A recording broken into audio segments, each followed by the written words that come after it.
Hey folks, welcome to the show, episode 61, preseason games, week 2, part 2, brought to you by the Amy Community Series. It's a wrap-up of the last remaining games of week 2, folks. Preseason is done, and we're heading into the real stuff now. The real season, the AFL Premiership Season 2026 is about to start this week, folks. So strap in, it's a big week. And let's talk about the last remaining games. So we're going to start with St Kilda versus Essendon. We're going to go with the scoreline. Scoreline was St Kilda 17 goals, 13, 115. To Essendon's 10 goals, 12, 72. So a pretty good win by the St Kilda Football Club. After their new additions that they've got into the lineup, along with the Nasai Wanganeen-Malera. Absolute gun. Superstars signed on for a couple more years at the Saints after last year. And look, he's carried that form into this year. We're going to talk about the goals just quickly. St Kilda, Wanganeen-Malera, 4 goals. Higgins, 3. Marshall, 2. Owens, 2. Stocker, McRae, Garcia, Sharman, Ryan, Banfield, single goals apiece. To Essendon's Wright, 2 goals, Langford 2, May 2, Caddy, El Ark, and Clark and Farini, single goals apiece, folks. So, injuries, just illness to Hill. Wilkie had a caught calf. Burns had an ankle. And also Essendon had nil, so no injuries to Essendon, which is a good sign after last year's injury-riddled season for them. But yeah, let's talk just quickly about fantasy scores. Jack Sinclair of 149, folks. Marcus Windhager with another great preseason, looking to take his game, turning himself from a B grader to an A grader midfield, folks. He's no longer tagging, he's getting numbers, 136 points. Nasai Wanganeen-Malera, 120 points.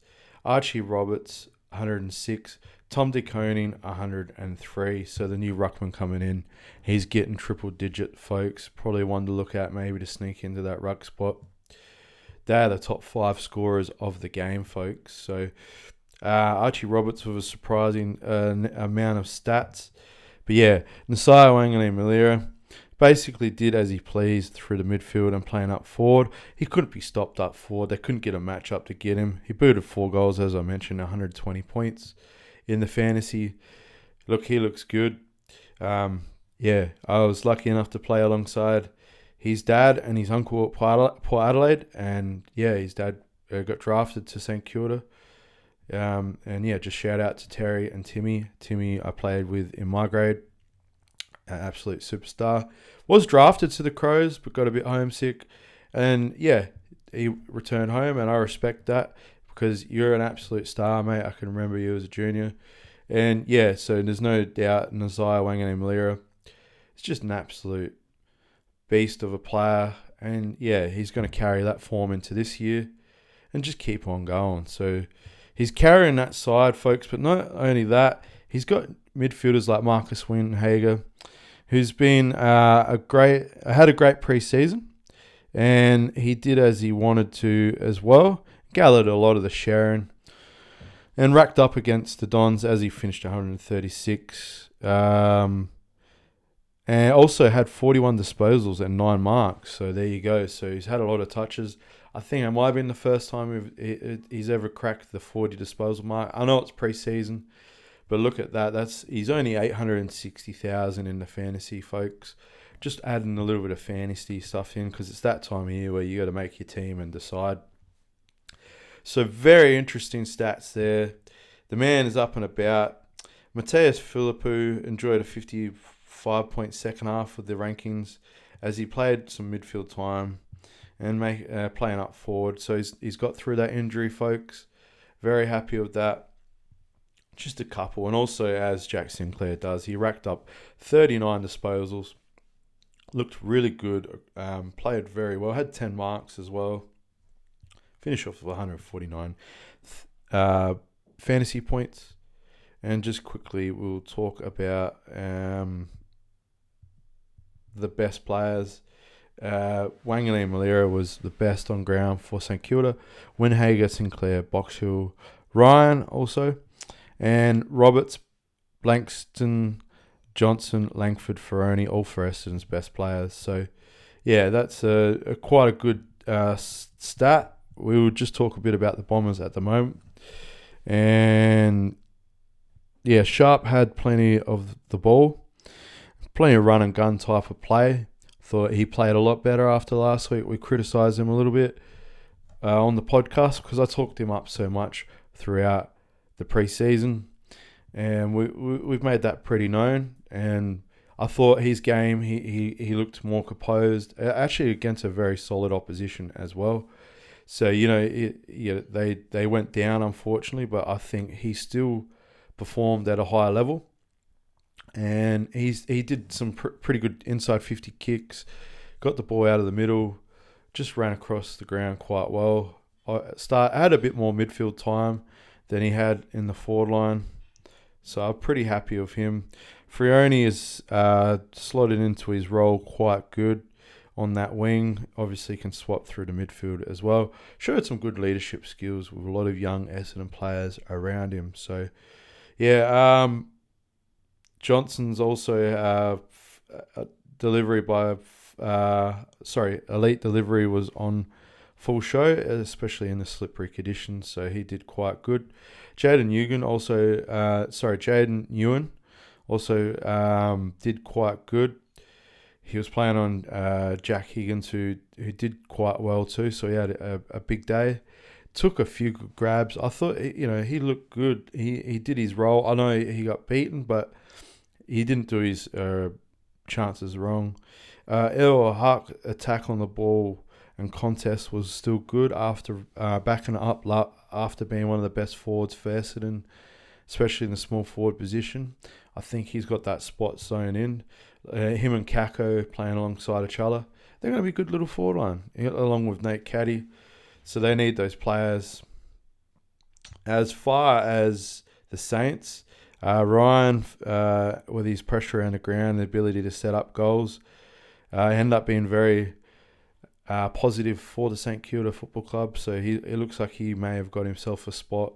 Also, along with Flanders, he was best on ground last week for St Kilda, playing against his old team. Look, he looks good again, folks. There's no doubt about that. He played good, but the others stood up around him more as well. So like Nasiah Wanganeen and Malera, and also Winhager. I thought they all played good the week before, but yeah, it's a balance now. Two play really well. Flanders is in there playing really well as well. So yeah, and Boxhill's willingness to put his body on the line. He's like Hall as well. They've got a couple of good players like that now. Those small to mid-size forwards. And the ability to can swap them in and out, along with Mateus Philippou. What else can I say with that, folks? As we mentioned, Bradley Hill missed due to illness, and also co-captain defensive pillar Callum Wilkie was ruled out with a caught calf. So yeah, they did that without their captain, folks. They did it without their key defensive player as well. So everyone that stood up in that defense, Keeler, played well to fill that role as well. So the Saints are building up a bit of depth. They got some new players like Liam Ryan, just as we mentioned as well. He looked good. He's fitted into that role very nicely. Zach Johnson and Archie Roberts got plenty of the ball for Essendon. We sort of mentioned a bit of them. But yeah, Archie Roberts did very good to get himself in the game.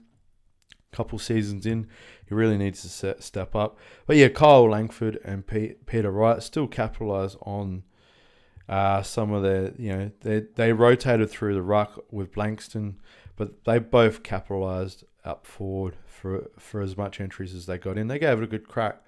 So they're not going to be a pushover team this year, and they're going to give some teams a good run. Just that ruck spot for me, folks. Blankston was a key defender. They're just they're putting him in the ruck And then they're swapping, Peter Wright and Langford through there. So, they don't have that stable key position ruckman like most AFL clubs do, and like top position teams do. Obviously, Vesatini as well was running through there. So they do have some, like Vesatini's young developing ruckman. So it's to be seen, and it's the position I feel like it's going to be a struggle for them. But Boxfield took a mark for preseason, which is a stunning grab on the wing during the second term. Zach Merritt spent a bit of time in the foreline and later in defence, so just swinging him around a bit like how they did last year just shows they're maybe not got enough depth in those positions. So you can see why he may have been frustrated not being a pure midfielder. I think he's too good. You need to have him in the midfield, let him play his role, let the young guys learn off him and feed around him. But that's the position they're in, folks. Rowan Marshall played the predominantly up forward, which is generally what we would think with Tom DeConing, basically coming in and dominating in the ruck. So, look, they've got two great ruckmans. Rowan Marshall is good forward too. Like he's going to kick a few goals this year. I have no doubt about that. He'll make it hard for clubs to match up on. That really does cover a lot of good players. Let me just go through stuff just to make sure. So Jacob Farrow had 11 touches in the back line, so looked okay. Still learning his craft, and that's why I feel like don't put Merritt or a player like that. Let Jacob Farrow find his feet across the halfback. Let him own that spot along with Dyson Sharp going from the forward and the mid. Let these guys come up. Let Dyson Sharp work next to Zach Merritt. Let them just develop their craft together. It's pretty good. Just looking through the last sort of players that I need to sort of look at. I'm really happy with that. There's not much more I can add to it. Saints go into playing Collingwood, so a big matchup. It's going to be a big crowd, folks. That's coming in the first round. We're going to do a bit of a review of the games and a little bit of like who's going to win, who's going to lose, a bit of tit for tat. So, and a bit of a tip on who may win. So we'll bit of a tip, and we'll have a look at that. And Charlie Bantfield actually only took to the field in the second half and kicked the Saints' first goal of the final term. So they've got some good, solid young players. Bantfield, son of premiership player at West Coast Bantfield. So father-son that maybe West Coast could have used him, bigger body. There's those things. We'll get to West Coast a little bit after.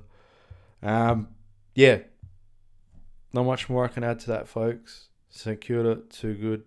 Essendon, after beating Richmond in the preseason games, they lose to St Kilda, so they're 1-1 from the preseason, folks. St Kilda, 2-0, got their new guys in, have added more depth to their list. A few of their players are starting to become A-graders with Windhager. Obviously, Nasiah, Wanganeen, Malira. So, what else can we say, folks? Sinclair obviously running off that half-back. They got Liam Ryan flying. They got Flanders in the midfield to add even more depth. That helps out Windhager. That helps out Wanganeen Malira. Essendon, you got a few young players, Sharp, Farrow. Don't have a ruckman that's like the main thing. But we talked all about that, and that's a wrap of that game, folks. Going into the year, I wish the teams the best. On to the next game. So let's have a look, folks. Let me just get it up for you. We are off to Fremantle versus the Adelaide Crows, folks. Let's get to the score first, and then we'll move from there. So the scoreline end up being Fremantle 12 goals 12, 84. To Adelaide, 9 goals, 14. So Fremantle. Tracy, 5. Amos, Bolton, Clark, Frederick, Jackson, Murray, Voss, single goals apiece. Pedler, 3 for Adelaide. So Adelaide's goal kickers now. Cook, Dawson, Fogarty, Keys, Marsh, Rochelle. The best for Fremantle, Reid, Tracy, Jackson, Young, Sarong, Clark, Cox. Adelaide's best were Pedler, Rochelle, Malera, Dawson, Laird, Worrell. No injuries for either team out of that, so a good, clean bill of health. We'll just quickly talk about the fantasy top 5 scorers. Rory Laird, 111. Jordan Dawson, 107. Josh Tracy, 104 after kicking those 5. Murphy Reid, 104. Hayden Young, 99. So Hayden Young getting back into form. Murphy Reid, as we said last week on the podcast, he's going to get a bit more attention to him. But not only that, he's in his second year. There's no second year blues for this man. He is carrying on with some good form and looked really good. Just on the aspect from what we talked about in the last preseason games, and it was a standout thing to me was both these teams have tall forwards. So Thilthorpe didn't play for the Crows, but Tracy, Amos, and Voss all kicked goals. Obviously, Tracy with 5 goals, as we mentioned last week. He was really, to me, the best forward. Didn't kick the bag like the others did, like Amos and Voss. Amos kicked 4, Voss with 3. This week, Tracy still was the best forward, as he was last week. But you know what? He got rewarded. He kicked the 5 goals. The Crows couldn't match up on him. They didn't have the defensive player. They were a bit stretched down in the defensive part. Butts and Murray, they did the best they could, but they're just lacking that one extra key tool, I thought, from what we were going to go into the game, and it could have went either way, especially for Freo. They do have a couple good defenders that are tall as well. Probably a couple better key defenders in a way. The defensive lineup's not too bad. With Pierce as well. So, but yeah, they kept. Like Thilthorpe didn't play, and I feel if Thilthorpe played, he could have easily made a 4. He could have kicked 4 goals himself, and took the game on. So, yeah, it's a hard one. You need to have those players there. They've rested Thilthorpe. They're getting them ready for the season. But yeah, it was just a glaring differences in the game. Josh Tracy kicking 5 goals. He was the match winner. To me, he was the best on ground, along with Murphy Reid. Obviously, the skipper for the Crows, Jordan Dawson, always performs. He did what he could. He was, playing off the forward, swapping in the midfield. Rory Laird off that half back just looked good. So we'll just talk a bit about, Riley Thilthorpe missed due to back soreness. Jai Amos sent a scare through the Freo camp when he limped off during the opening quarter with an ankle knock, but was able to run out the game and was very impactful. So, so that was a good one. Mason Cox has also charged into contention for the Dockers' season opener against Geelong after impressive performance in the ruck. With Sean Darcy on managed minutes in the waffle practice game, Cox took his chances with 30 hit-outs, 4 clearances against the Adelaide big man Lockie and McAndrew. The former Magpie was effective with his taps and set up a 4th quarter goal for Shire Bolton with a perfect tap over his head for the running forward to go in and kick a goal, and also allowed Luke Jackson to roam as a midfielder forward for long periods of the game. So they're mixing it up a bit. Kyle Warmer was also benched pre-game after experiencing knee soreness. Alex Pearce was calf awareness. Brendan Cox, calf, and Luke Ryan with the Dockers backline set to be bolstered for round 1. So, they were all not playing. So there's still a couple good defensive players to come back for Freo. So you could say it was about even, and from that aspect, Fremantle had a few of their defensive players out. Thilthorpe was out, so it sort of evens up itself across the board. As I mentioned, Josh Tracy was just too good. So from that perspective, rucks have been a hot topic in the AFL, obviously, and Luke Jackson has been a popular option because the way he plays his game style, so obviously can play as a mid/ruck forward. He played through the ruck, but even with Mason Cox and also in contesting in the ruck, the Dockers used Jackson as an extra midfielder. Lachlan McAndrew from the Crows ruckman.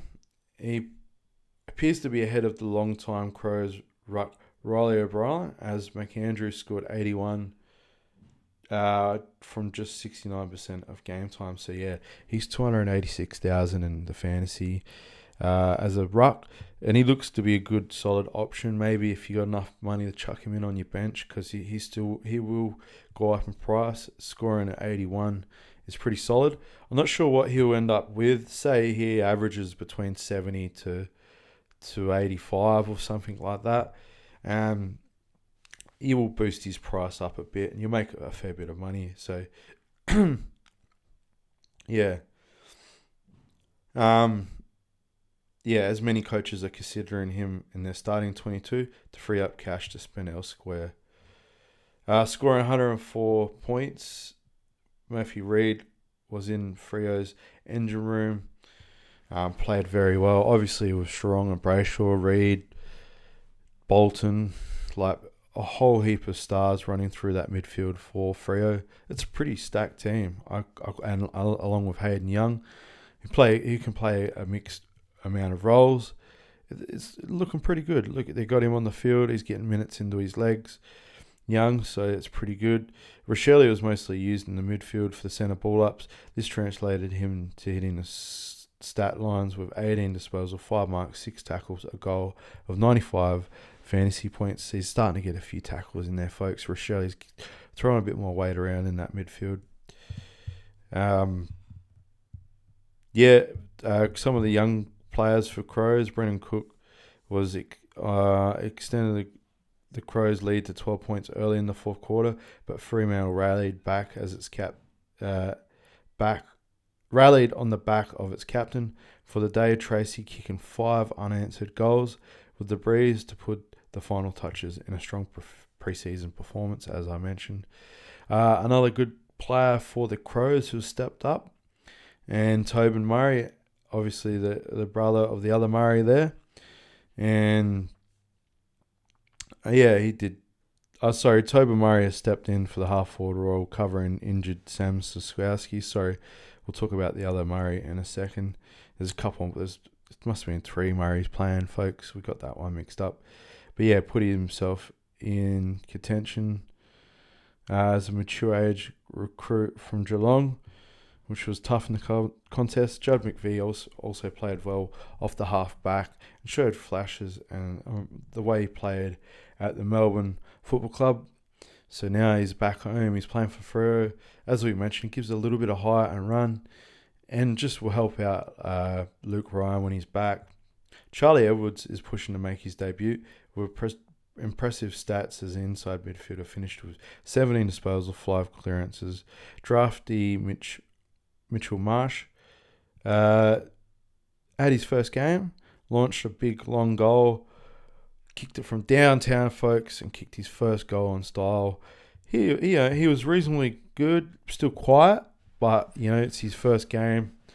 He did quite well, so you can't ask for much more out of that man. Yeah, I'm pretty happy with that. I'll just try to find. Sarong dominated, sparking a 3-goal run, sending the team into halftime with an 11-point lead. Yeah, Jordan Clark as well did a lot of the kick-ins and kicked past the centre circle at stages. Darcy Fogarty did play well as well. Tex missed a couple of shots. Need to slot them because they rely on him a lot.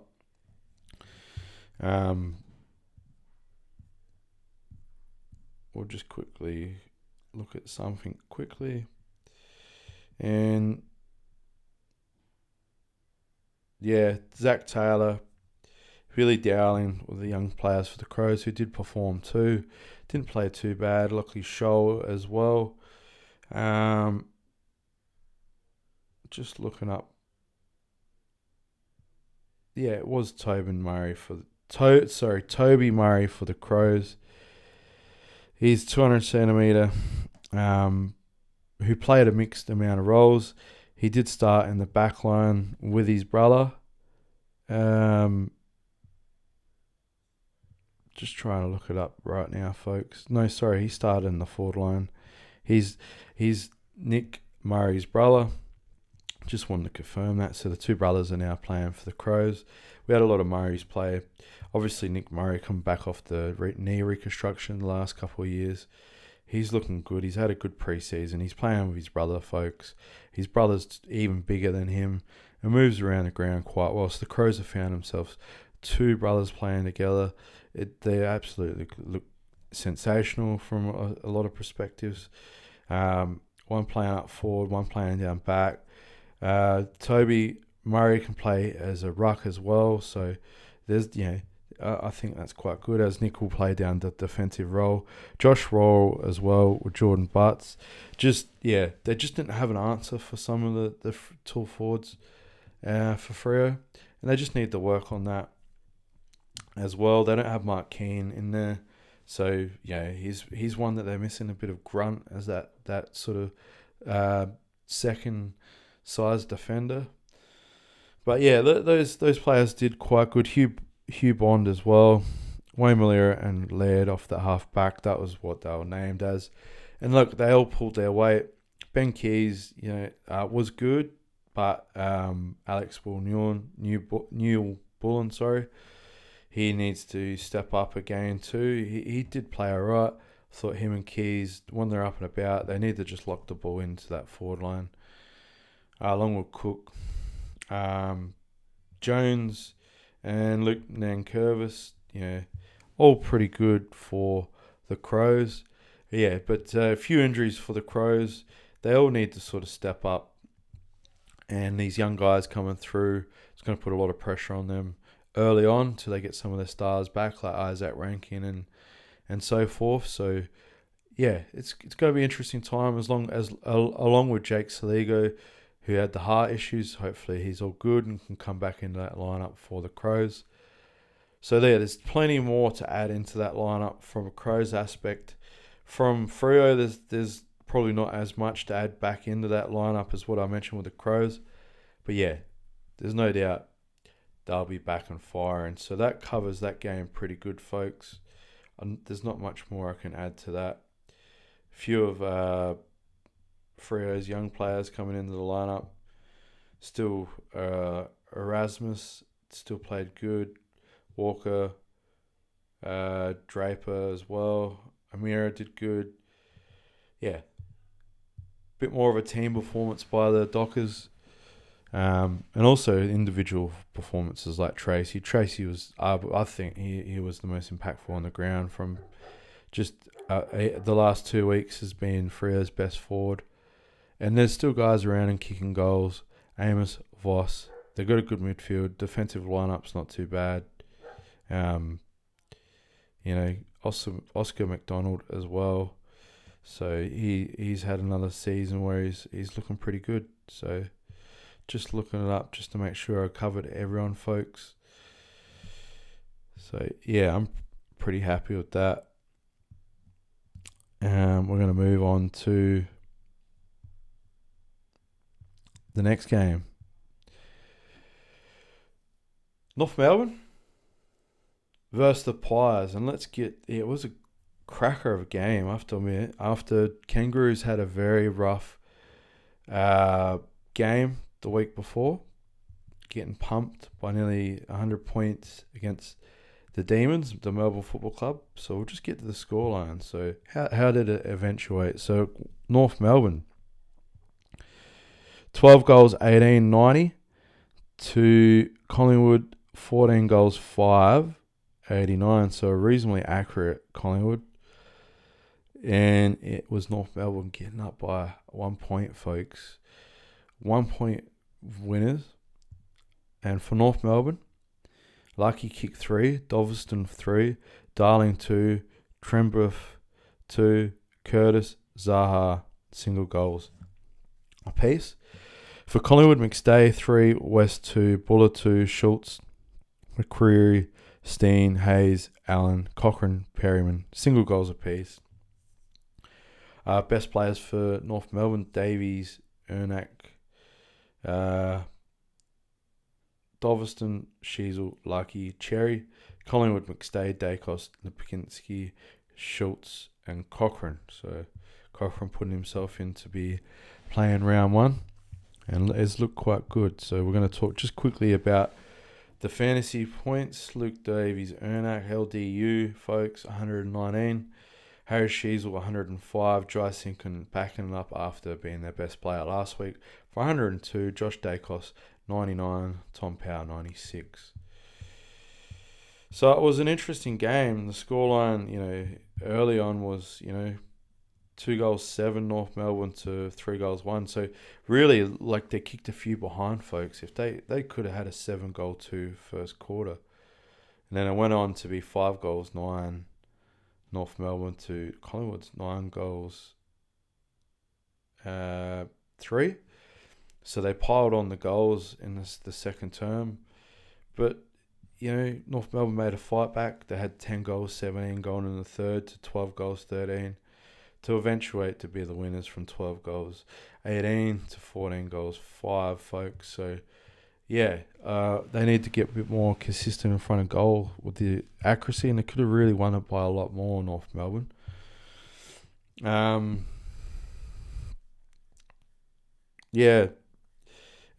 was arguably the best player for North Melbourne, along with Simpkin and also Sheasel. They played all quite well together, and that was playing against a pretty solid Collingwood lineup. And Tom Belams, he had 24 disposals and given him 92 fantasy points, and he's only 230,000, folks, so a smoky there to put on the bench for you. Lockie Doveston, 290,000 fantasy cost, that's how much he is. So he booted 3 goals, reaching 81 points. He was their best small forward, arguably the best small forward on the ground. And he was one of the best small forwards in the draft as well. Young Roos players, Harry Sheasel, Fino Sullivan also played very well. Sullivan stepping up, playing another year. They've been pretty wrapped with him. Sheasel obviously is just a gun. Another great year. Zerha, Paul Curtis, who've been quiet in the first half, but got on the scoreboard as North piled on 5 in a row and put together a 20-point turnaround and went into the final quarter with a 2-point lead. So, a couple of star players getting up there. They rely a lot on Zerha and Curtis. Curtis had a breakout year last year. I don't think he played last week, from what I remember. So he's a very important player. He just sets the tone with a lot of pressure. So very happy with him. But the Pies defender Harry Perriman kicked a nice goal outside 50. And also Schultz, Cochrane, Braden Maynard were all rested for the final turn, adding to speculation that Cochrane will make his debut next week. So just making sure a few of their players are going into the round 1. So don't be too upset, Pies fans. These are preseason matches. But well done to the Kangaroos. They won it more in that last quarter and should be rewarded for it.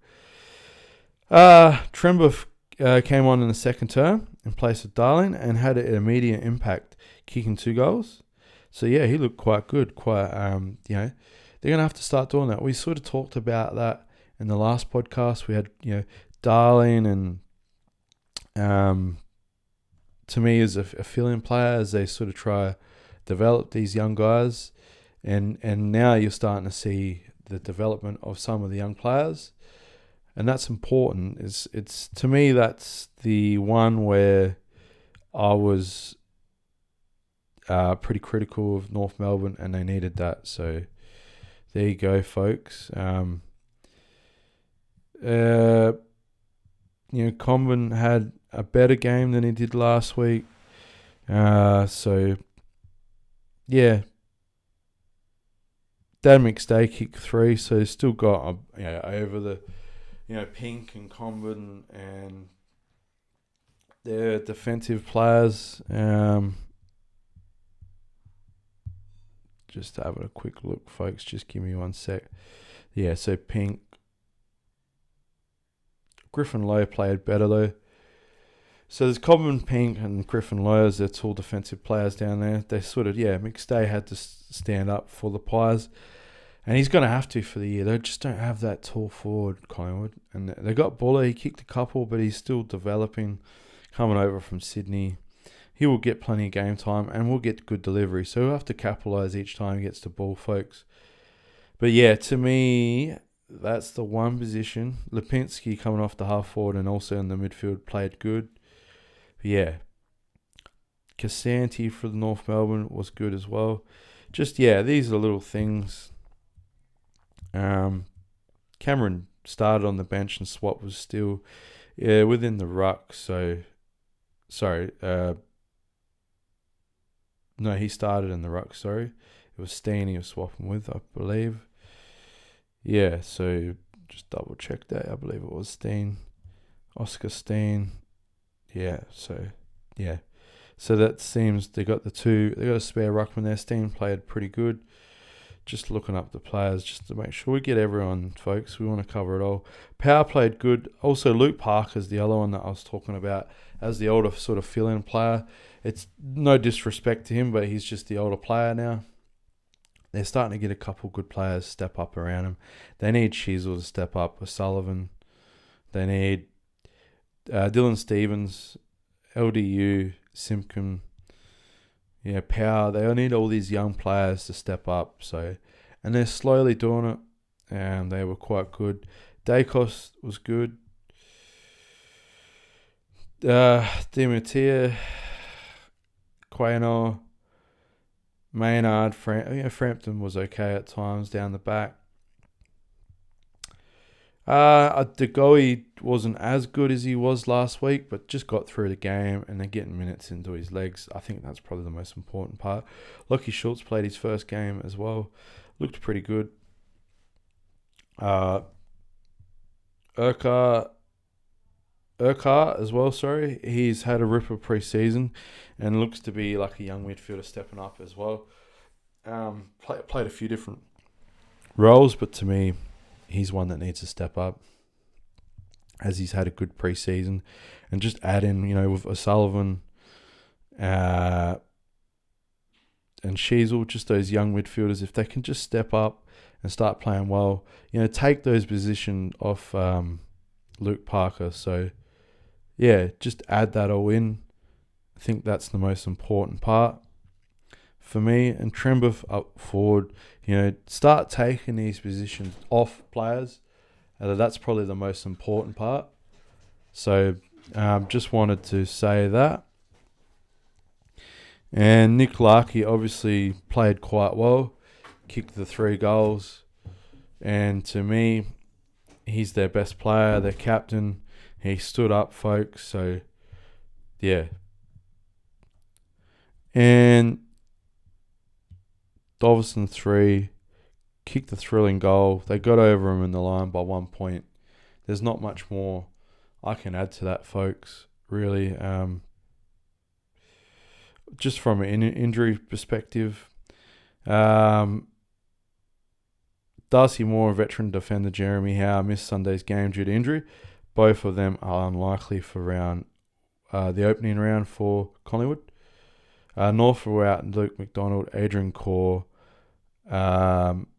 wrist and a calf injury for those two. Kobe McKercher, finger, and recruits Charlie Espargo, shoulder, and George Ward, hamstring. They probably won't play in the round 1 against Port Adelaide. So still a few injured players on both lists, some senior players too. But yeah, a couple of really good players for North Melbourne to come back. So very impressive by them. They were criticised pretty harshly after last week, as I mentioned in the podcast. But you know what? They fought back. They performed. They won. They beat the Pies. We talked about the young players they could get back in to take that role and start taking over from that perspective. Very happy with that. So, yeah. Not much more I can add to that, folks, really. Just trying to go through, what I've got. I think that covers it very well. North Melbourne fans, it's been a long couple of seasons without many wins. Let's just hope, can they win, 6 to 7 games or even 8 to 9? If they can sit between 6 to 8 games for this year, I'd consider that like an uplift. And let's just see, can they win the games that they're playing against sides that are, that 13th to the bottom or even 12th to bottom positions. They're the games that they really need to win, and if they can snag a couple games from teams above them in that perspective. Collingwood just need a tall forward to stand up. It's the one position they sort of struggle with. Houston played okay. They're getting back into the flow of things after coming off hip surgery. Dacos, it's just, both the Dacoses, they rely a lot on them. They, got to go. If Goey can put together a great season, kick a few goals and have important touches through that midfield. They got Perryman. They got the good halfbacks. They got, Pendlebury, Silt Sidebottom, Jack Cripps, Jamie Elliott, and Jordan De Goey were all rested. Sorry, so De Goey didn't play. He played last week. But yeah, they're the players. So Dacos, Scott, Pendlebury, Still, Sidebottom, Jack Cripps, Jamie Elliott and Jordan De Goey were all rested ahead of next week's opening clash. There's still some stars missing there too. Forgot to add that in. Dacos was played in the state origin. Sidebottom, so it's a mixture. A couple played last week, a couple didn't play this week. But Pendlebury, Elliott, Sidebottom, and Crisp all listed as emergencies. But yeah. Joel Cochran, who's been one of the best for Collingwood as well. All putting their hand up. Some superstars to come back in that lineup. Just wanted to confirm that. I know Josh Dacos played. But yeah, it was a tough game. It was in the wet. It was in the clinches. And that's probably a good wrap for that one, folks. We're going to talk about the next team, folks. And I believe that is my team. Versus the West Coast Eagles, folks. Let's just talk about the scoreline first. And then we'll talk about the best players.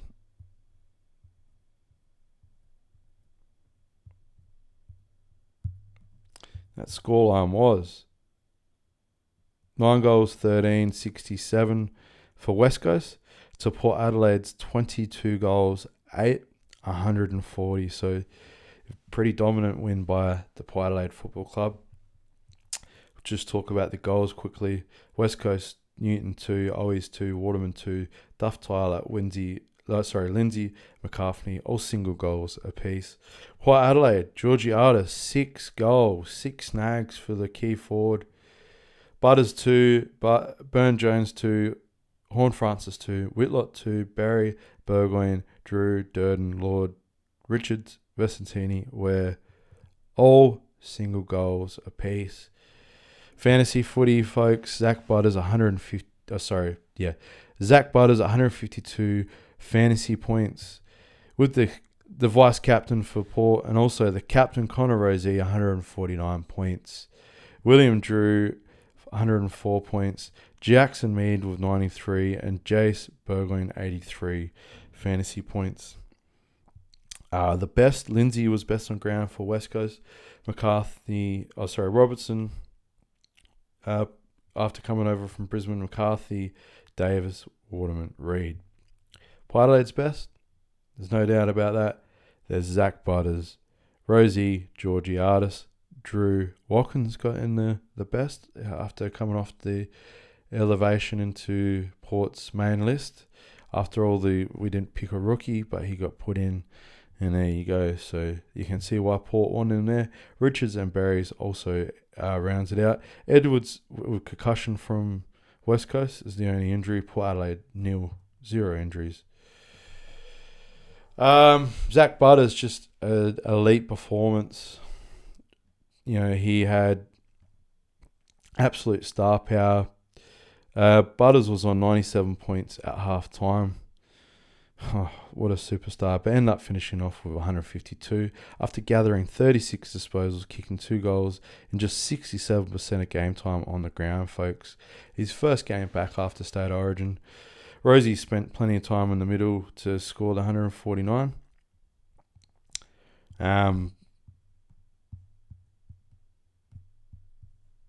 We'll just get up. Yeah, look. We're just getting up all the stats here, folks. From a perspective of the game, I thought it was... A key word for me was ruthless.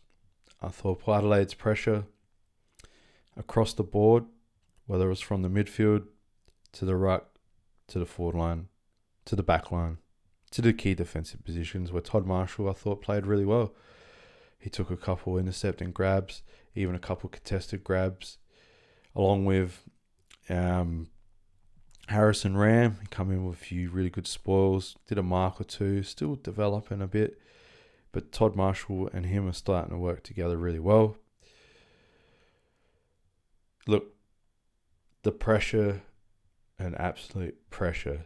It was an interesting game. Going from the game they played last week, Port, they weren't bad against the Crows. They just didn't capitalise. They didn't bring this pressure like they did. It was their first hit out. I felt like this game they gelled a lot more. West Coast, look, number 1 draft pick, Dersma, made a couple of mistakes, did a couple of good things, was under the pressure. So it's the first time he's had to play. He played really well against Fremantle, and they actually played really good. I thought West Coast performed against Fremantle, so I was actually interested to see how Port go lining up against West Coast. And Port come in very serious. They kicked, probably 7 or 8 goals, and Freo only kicked 4 or 5. West Coast only kicked 4 or 5 behind. So they were absolutely just pouring the goals on early. Georgiadis was just clunking it and just leading. So the Vesatini was doing very well on the ruck, I thought. He won a lot of the taps down, and he just had a great midfield to work with. Rosie running off the half back and also in the midfield, probably played more midfield time. Him and Zach Butters just working together. We're alongside with William Drew, Jace Watkins. Oh, sorry, I probably butchered that up. Just give me 1 sec.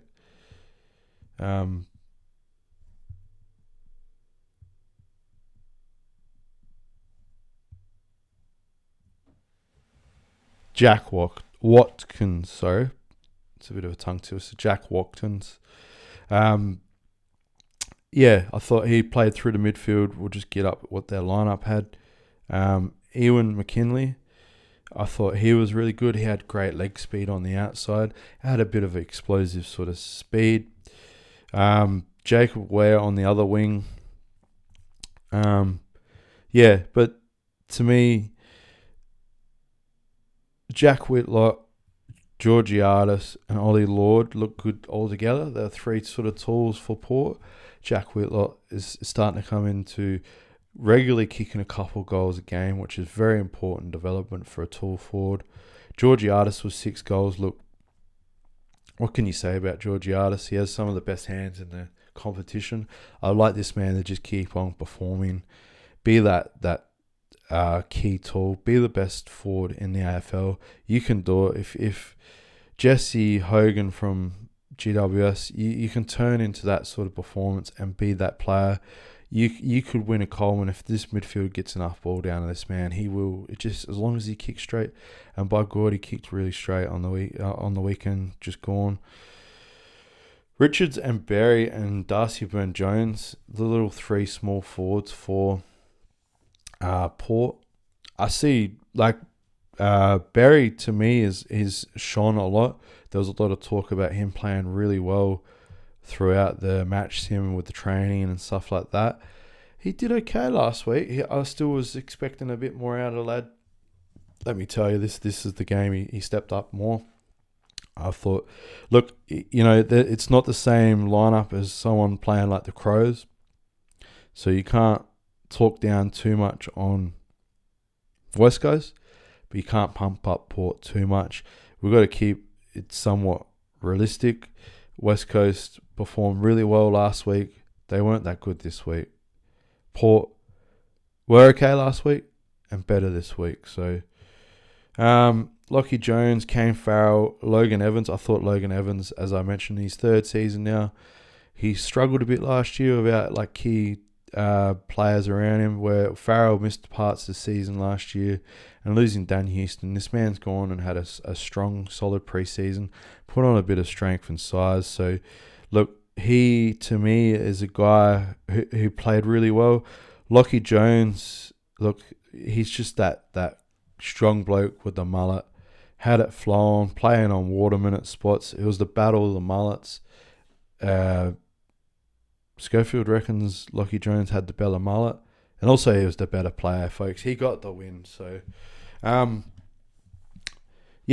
as well. Harrison Ram, Aaliyah, and Todd Marshall is probably, they should have started with that in the game against the Crows and would have maybe slowed a little bit of Phil Thorpe. He's still a dominant player, Phil Thorpe.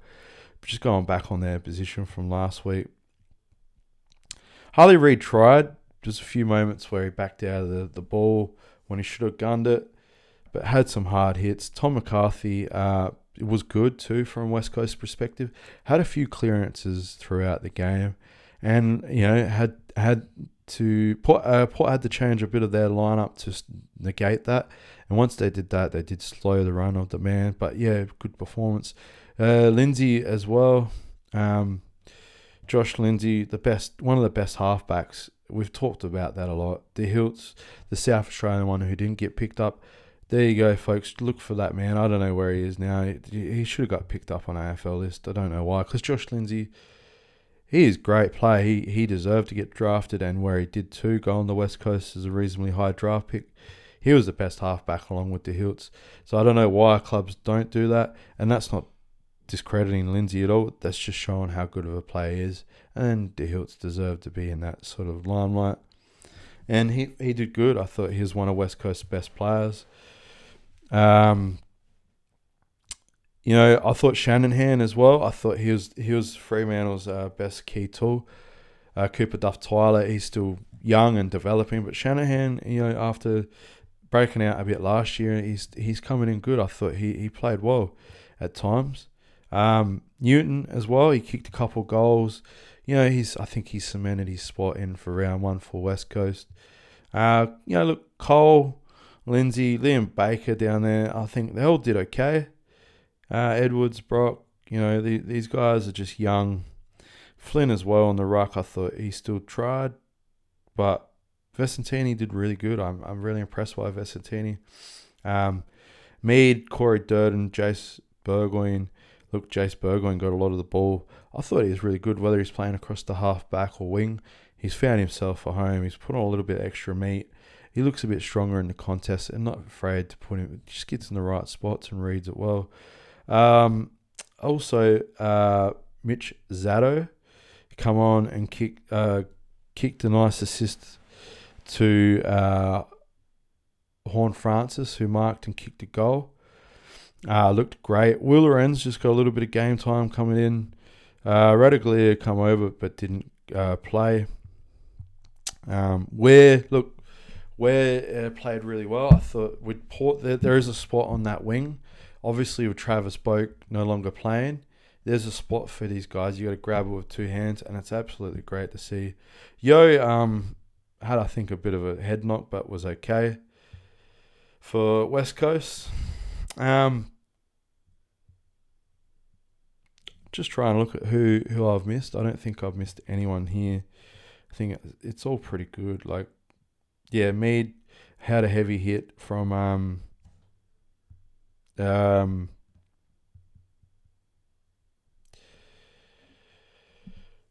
Yeah, Mead had a heavy hit from Reed.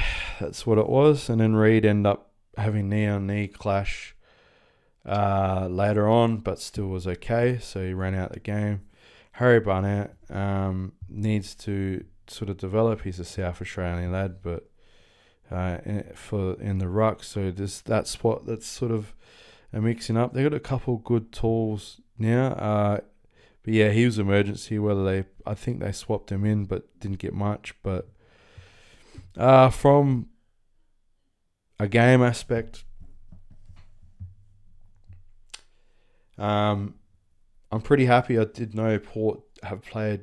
Look, I've watched them through the preseason. I think Josh Carr's been a very good coach coming into the Port Adelaide Football Club.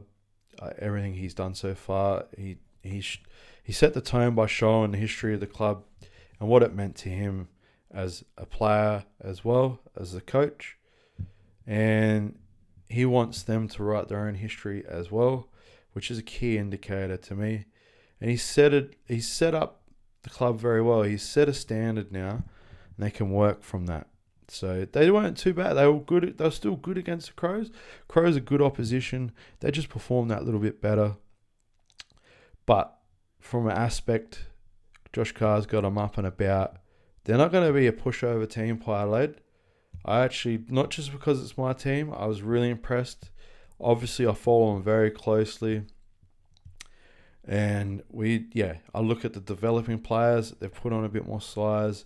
He's got them all in the gym working hard. He's got them tackling hard. He's got them physically, a physical, ruthless game that they played.